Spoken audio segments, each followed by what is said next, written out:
Kebijakan pemerintah Arab Saudi memperketat penerimaan jemaah haji 2021 berdampak pada nasib jemaah calon haji Indonesia yang batal pergi haji. Ini artinya 2 tahun berturut-turut tidak ada jemaah Indonesia beribadah haji pasca pembatalan haji 2021. Bagaimana nasib calon jemaah haji yang harus menelan pil pahit penundaan haji tahun ini? Bagaimana kepastian keamanan dana haji kita? Bersama saya Arlista Hadi, kita akan berbincang lebih jauh terkait sabar menanti haji. Sebelum kami hadirkan perbincangannya ke hadapan Anda, terlebih dahulu kami akan sampaikan rangkaian informasi seputar peristiwa yang terjadi sepanjang hari ini. Jelang implementasi pembelajaran tatap muka Juli mendatang, sejumlah sekolah di ibu kota telah melakukan uji coba tahap 2.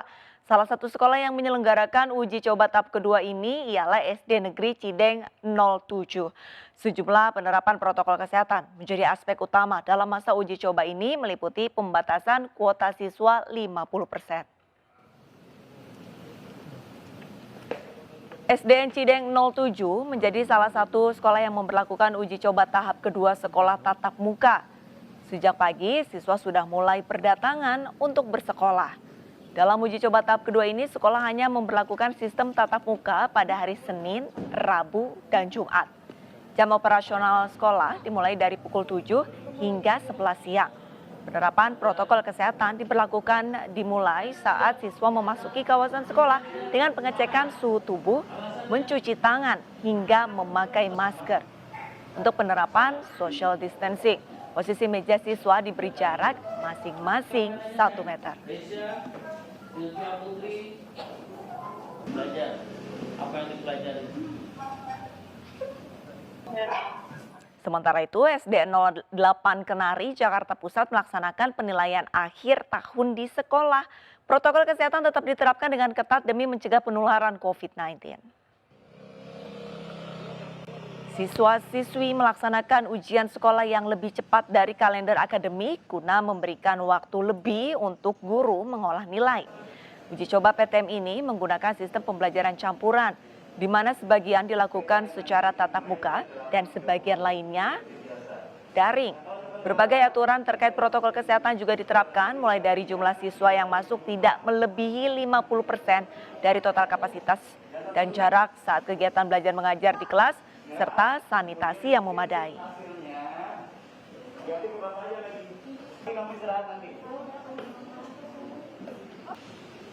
Pemirsa, setelah ditutup pasca lonjakan kasus COVID-19, Senin pagi IGD RSUD Safira Ambami, Bangkalan, Jawa Timur kembali dibuka.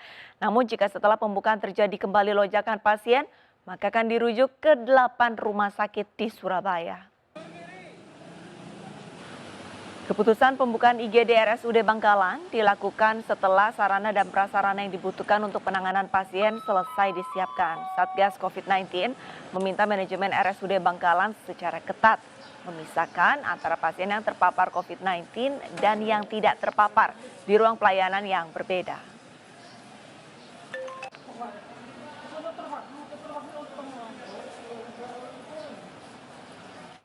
Sementara dari Kudus, Jawa Tengah, pemirsa, lebih dari 400 warga Kudus ini terkonfirmasi positif COVID-19 dan dirawat di rumah sakit rujukan.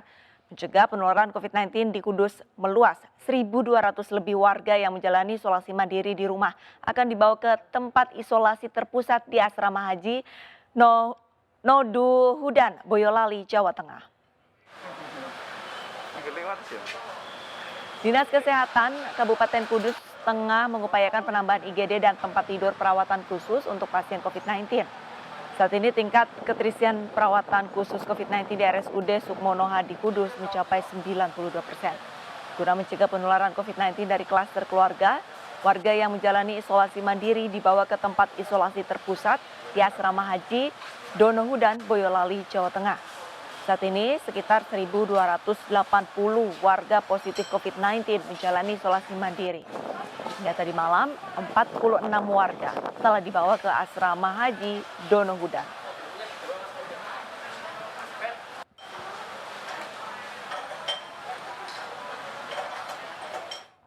Pemirsa, perbincangan masih akan kami lanjutkan pada segmen kedua di Indonesia Bicara. Tetaplah bersama kami.